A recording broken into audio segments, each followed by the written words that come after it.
We're going to dig into the Chipolytics coming up in a little bit. But since you and I did not chat last week, I think it was over this weekend, House versus the NCAA was approved. The settlement was approved by Judge Claudia Wilken in Northern California District Court. There were some concessions made to the point where she could approve the settlement. What now, Chip Patterson?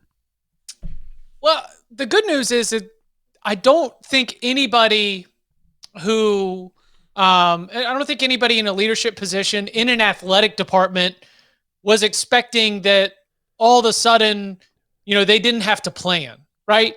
It's not as though there's we'll wait for Claudia Wilkins' approval and then we'll go about the process of figuring out what to do with $20.5 million. The hard conversations have been had. The spreadsheets have been created. Where that money is going to come from and how it is going to be funneled to the players and to the teams, those problems have been discussed for a long time because, as we discussed in our conversations, there have been several steps along the way where an approval was expected and then it was delayed or pushed back or given back. And so that's when we had that happen. We started to hear what's the worst case? We don't have to start paying $20.5 million. We just have to wait for a little bit. Right. So there is not a lot of chaos behind the scenes in college athletics now that it's through. What is interesting is how much like when NIL was first brought into college sports, there are a lot of things that still need to be figured out. There is a lot of loose, framework. There's a lot of suggestions, but NIL sort of went into place. The NCAA said, cool, and just dropped their hands and ran. The College Sports Commission and NIL Go, which we have been discussing as NIL Go Plus. I don't know if you've heard NIL Go Plus. Come subscribe to NIL Go Plus, where we will review NIL contracts. We'll bring you in. All of them. Every single one of them, Chip. We'll light the everyone over $600. If it's under $600, so congratulations to the backup long snapper. Your $500 deal with the local seafood joint, that's all good. You don't even have to report that. That can just be a simple transaction. So on NIL Go Plus, we are going to be reviewing all these contracts. We'll have tiki torches. We'll vote you off the island. That is NIL Go Plus. Come subscribe in the fall. Yeah, all of that stuff still, there's so many pieces to it that haven't even been figured out in terms of the enforcement, though we know the NCAA will not be doing the enforcement. It will be the College Sports Commission, which, by the way, doesn't even have a CEO yet. Right. I mean, it is... Isn't it like the person who's going to lead it, isn't it from Major League Baseball? The thing that fans need to understand is that the $20.5 million, which will be given to an entire athletic department's worth of athletes, is not NIL. Right. Those are revenue-sharing payments from the school. That is a revenue-sharing payroll, and that this NIL piece of it, which at the very top schools has led to the insane roster dollar amounts that have been reported. Because if I'm in Austin, Texas, and I pass around the hat and I get $20 million... Just from Matthew McConaughey. It's now that the school can pay him 17, we're not expecting any less than $20 million when we pass the hat around. So that's how you get a $37 million roster in 2025. NIL is all going to be on top of that. So enforcing NIL, which is then coming on top of the revenue that is being shared from the school with the athletes, those are two trains running on different tracks. They contribute to huge dollar amounts that we see, but one of these I think is pretty clean, which is the school paying the players. That is very, very clean. That's the easy part of it. That is the easy part. Is correct. What is not easy and what I don't even have the answers for is exactly how much and what kind of enforcement we can expect in terms of what the CSC can or will do for NIL deals, which it might deem as not fitting to the letter of the law. Chip Patterson, as always on Wednesdays, at least when I'm here, is joining us here on the Adam Gold Show. We go back to, it was early April. We were expecting, we had a hearing, and we were expecting approval from Judge Wilken back 2 months ago almost, right? No, right. More than 2 months, almost 10 weeks ago. And that would have given everybody to an extent, enough time to get to the July 1 deadline where a lot of these things would be in place. But so much time has happened, aren't like some of these deals that have been signed, are they likely, like, not that we would, I'll just ask, are they likely to pass muster with the College Sports Commission? I guess that's what we're calling it, not the clearinghouse. If I am to paint with a very broad brush, collectives have been rushing to get deals done before July 1 with the thought that the scrutiny is only going to be for deals moving forward. So everybody that has signed an NIL deal for the 25-26 year, for the football season, for the basketball season, that those deals were done in the old regime without this kind of scrutiny, and collectives had urgency to spend money and to overspend in some cases to try and strike up those deals. I mean, like Nico Iamalieva's deal, which ended up being broken with Tennessee, but that was a multi-year deal that was agreed to even before he was a student on campus. So I don't have deals that cross my desk every day, but I would not be surprised if multi-year deals worth multiple millions of dollars were maybe pushed through to try and get them done between collectives and athletes before July 1. And the truth is that for people who might remember this, in the last NFL collective bargaining situation, there ended up being one uncapped year in terms, there was no salary cap for that particular season. Now, the teams in general operated under their own, their own cap, but it wasn't like all of a sudden the Dallas Cowboys decided to spend $600 million on their roster. Whereas, they copied and pasted from spreadsheet tab A to spreadsheet tab B, more or less. Pretty much. All right, so this is and Chip Patterson is joining us here on the Adam Gold Show. This to me is I think the really fascinating part of this conversation. And I'm not getting it, I purposely want to stay away from, in the purpose of this conversation, from the legal, I call this the era of the lawsuit that we're about to enter. Because Did you see how much money Kessler and Berman are making off of bringing this thing to close? I haven't seen it, but I can only imagine it's an enormous number. It's like buy your way out of the ACC big. Yeah. No, it had to be. $485 million for the legal services for Berman and Kessler bringing this thing all the way to settlement. Yeah, that is. I'm just not that surprised. The running joke is the biggest winner is billable hours, right? And that's what those guys are. So, for me, I think we're entering into now an era of lawsuit upon lawsuit upon lawsuit upon lawsuit until a collective bargaining agreement is signed between the athletes and the NCAA. And until we get that, I think we're just going to have one lawsuit after another. But that's not for our conversation. I am fascinated by when these schools all believe that they will be operating under the rules, will we see cheating curtailed, or will it be business as usual and schools will do whatever they have to do to win? I think cheating will not be curtailed. Schools will do whatever they have to do to try to win. I think that in the NIL era, I have seen some different cultures. The team the program that spends the most and drops the biggest bags turns in a lot of 8, 9, 10 win seasons. Yeah. And doesn't always bring home the trophy, because the kinds of players that they're getting are the players that are just going to chase the biggest bag instead of taking the other factors for their own success into consideration.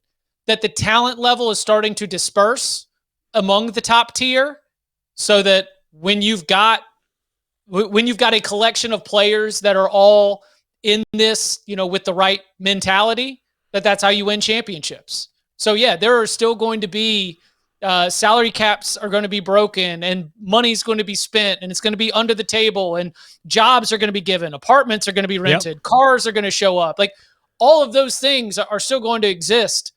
But when at the same time, a star player can sign these deals and can agree to be compensated highly, I think that those like-minded individuals are going to end up grouping up together, and those are going to be the ones that compete for championships. Yeah, I mean, so basically nothing's really changed except that there's the schools are going to be spitting out $20-some-odd million, although not all of that is going to current athletes and not all of it will be going to football players. right. Most of it will. Football, basketball. Heck, there will probably be some schools that might devote some of that money, a lot of that money to baseball. I don't know, right? I mean, I could certainly see a school that doesn't really play. Like if I'm Vanderbilt, I mean, maybe I just want, we're just going to hang on in football and, eat from the SEC trough and give a lot of our money to baseball and basketball. Well, what about Coastal Carolina? Absolutely. Coastal Carolina in the College World Series, and with all respect to our friend Tim Beck, I don't know if you're the hottest thing in Conway right now. Well, that is true. Good luck to the Chanticleers. Let me ask you this question, Chip Patterson, and before we go to the Chipalytics for Oakmont. What is and I heard Mac Brown discussing this issue. What is the biggest issue? Is there a bigger issue for coaches right now? Forget about NIL, than the portal? No. Because it wrecks their life. Yeah. That's the thing that they are feeling right now. 2 portal windows means that you've got free agency every 6 months, and it means that you are expending the effort to constantly re-recruit your own roster while also preemptive scouting and then eventually recruiting other people's rosters. It is the piece where some of the top coaches in the sport who don't even care about the NIL or the house settlement. They say, no, listen, if you want to fix something or make it better than our current system, our current structure, and I think the word that gets used often is our current calendar is just absolutely brutal. Would you here's the thing is, do I believe everything they're selling? Because the American Football Coaches Association came out with the recommendation that in general I support. It is for 1 portal window. It is for the middle of January. Not in the middle of December. Right. Not starting the Monday after we unveil the college football playoff bracket, but instead maybe around the time of the college football playoff semifinals. So would that change coaches switching jobs? I'll tell you one thing. The transfer portal has made coaches switching jobs happen earlier than ever. Much earlier than it ever had before, both at the head coaching and assistant coaching level. Would it fix opt-outs in bowl games? I don't know. Those still are, largely, not largely, they still are exhibitions. And if you are a player who's planning to hit the portal, you're probably still opting out. But it might change some of the skeleton staffs that we see if we don't have the coaches jumping all the way. And then you would also be able to, with this 1 portal window in the month of January, be able to get everything together and not have to worry about going through spring practice without losing half your starting lineup on defense after spring practice. You can actually install and build and let these guys get some cohesion.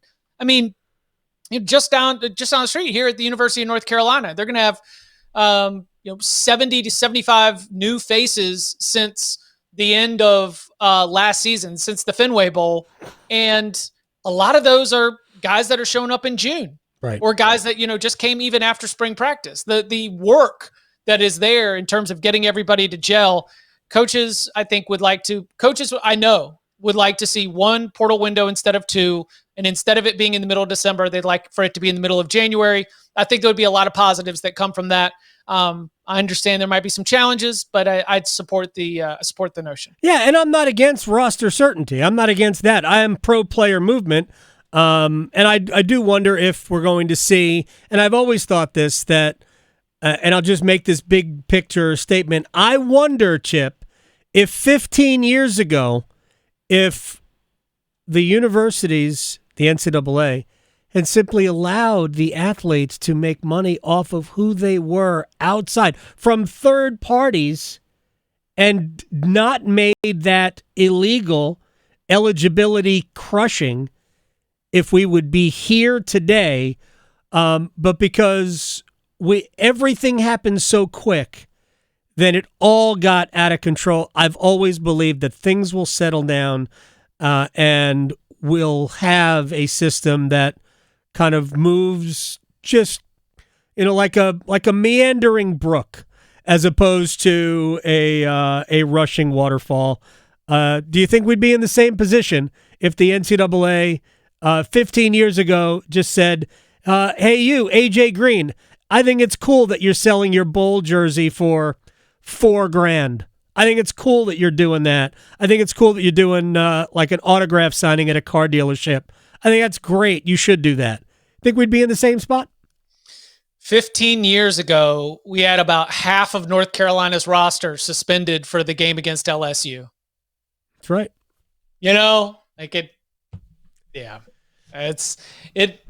They went so, you mentioned AJ Green. Yeah. I was going to say like Jim Tressel and the tattoos. Oh yeah. The gold pants. Yeah. We went too hard there at the end of that decade. And now I think you're right. If we had an environment that had already gone through its wild, wild west market correction, then wouldn't have been as big of an issue. But they might not have had to go through the House settlement case. Correct. Correct. All of this is caused by the NCAA deciding that this is our money and you don't deserve it, and then trying to pretend that they were treating the athletes like any other student when they absolutely weren't. All right. Now it's time for the Chipolytics, the U.S. Open at Oakmont. Last time it was here, 2016. Dustin Johnson won it. By the way, Gary Williams next hour. Jason Sobel also. We'll talk a lot of U.S. Open golf with them. All right. Scotty Scheffler is in insanely low odds at plus 280 as far as I saw 2 hours ago at FanDuel. Do the Chipolytics point to anybody other than Scotty Scheffler? 2 names. All right.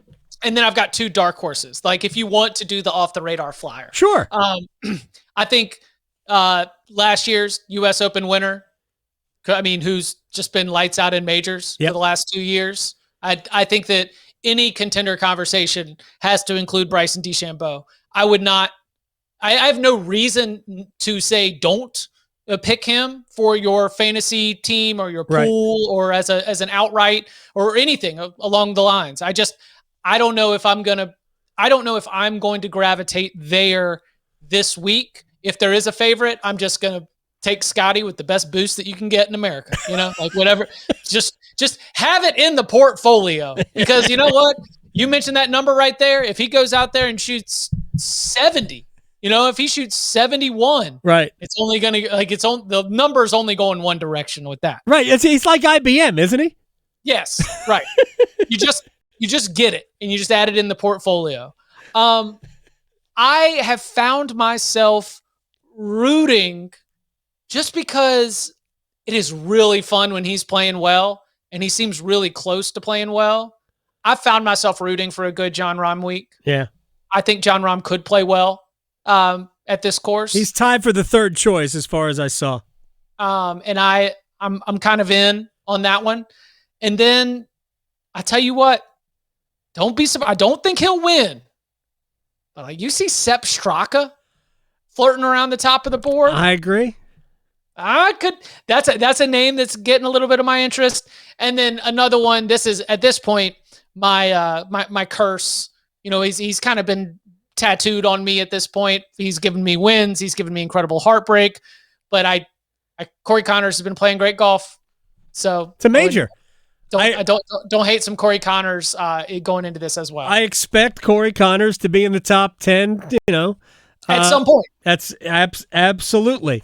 All right, so we don't have to go back that far to see everybody picking Ludwig Åberg.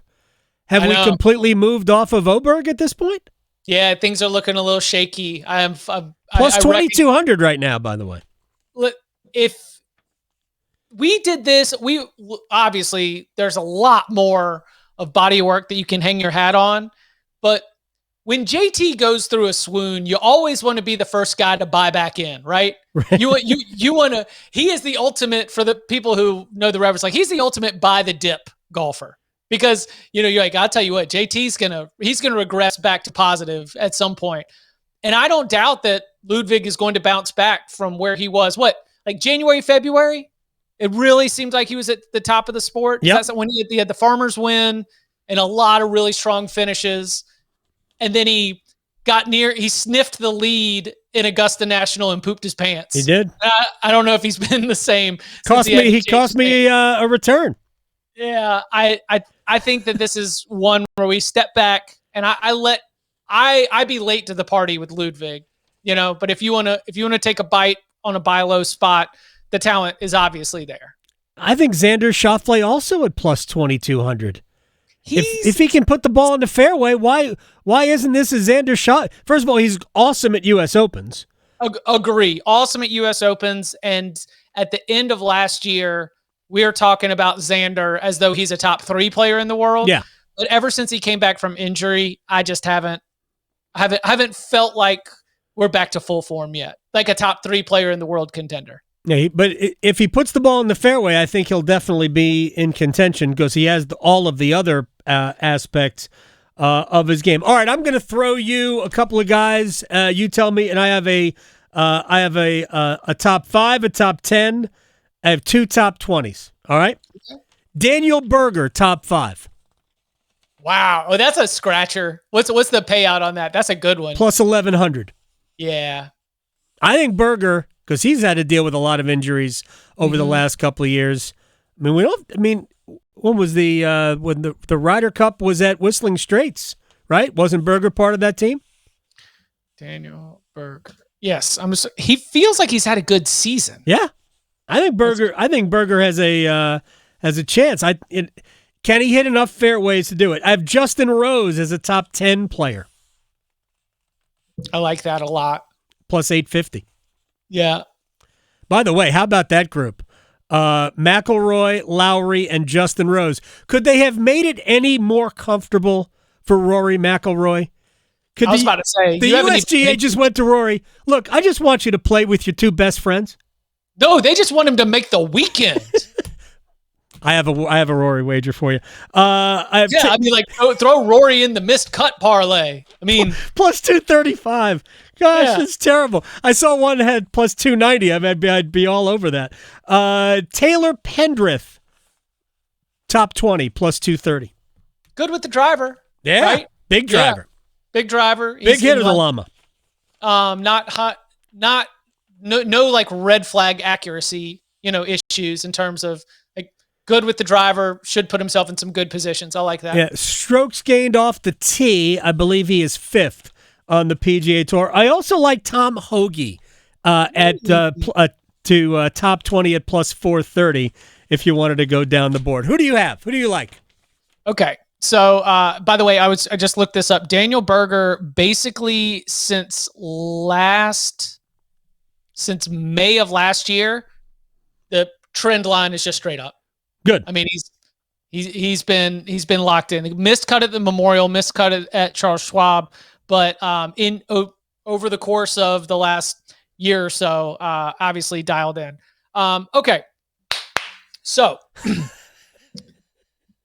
I am going to be hunting. Okay. I am going to be hunting opportunities to jump on the other side of some major champions. Sometimes you got to bundle them up. Yep. I've been doing my research and I've seen the photos. I'm out on DJ.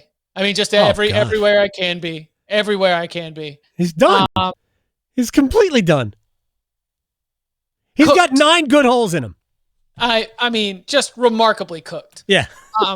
It's very, very disappointing. We do not like to see it. We do not celebrate that we are reveling in this. I'm out on Rory. I mean,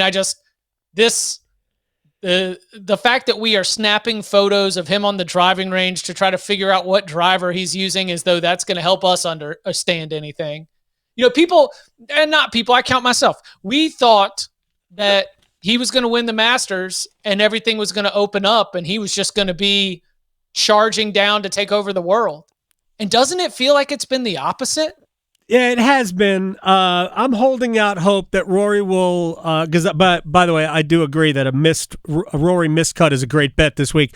But I hope that he kind of recovers so he plays well at Royal Portrush. I just need him to be in the mix at home, right? Right. I just need him to be in the mix at home. Where he missed the cut the last time it was there because of all the weight and pressure that were bearing down on him. Yeah, I think that's kind of over at this point, but I just need him to be in the hunt that week. All right, continue. I mentioned Sepp Straka, Corey Connors. I'll be getting those at fair markets, fair prices. I will wait until we get into the tournament because it is very frequent that at FanDuel Sportsbook, where you can make every moment more, that they offer the regular bonuses, once a profit boost, once the tournament actually starts. Right. That's where I need Pat the Hat to go out and shoot 75 on Thursday because Cantlay's ability to backdoor himself into good finishing positions in championships like this, it's pretty strong. So I'll be looking to get a piece of that. And this is the one I was actually excited to throw at you. What do you think about Colin? I like Colin Morikawa. This should be a good event for him. I just don't think he's playing well. Yeah. I mean, historically, this should be a great event for Colin Morikawa, who is fairways and greens. Yeah, that's what I was thinking. But it just doesn't seem like he is on top of his game at all. And am I wrong to think that when the greens are this fast, as long as you're an average putter, you'll be okay? That it's like being a very good putter does not necessarily give you a huge bonus at a place like Oakmont. Is that fair? I don't think it gives you a huge advantage at any major to be a great putter. I think all you have to do is have a good putting week.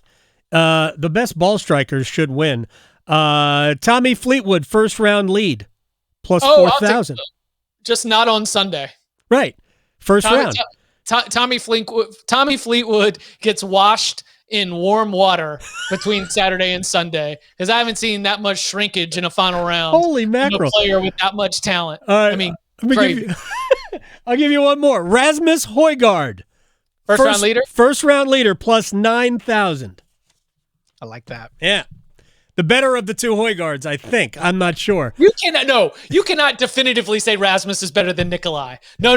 They may have switched in a golf tournament and no one would know. I think you're 100% correct on that, by the way. What about Shane Lowry? Last one here. Shane Lowry's playing good ball. I wish I knew he did fairways.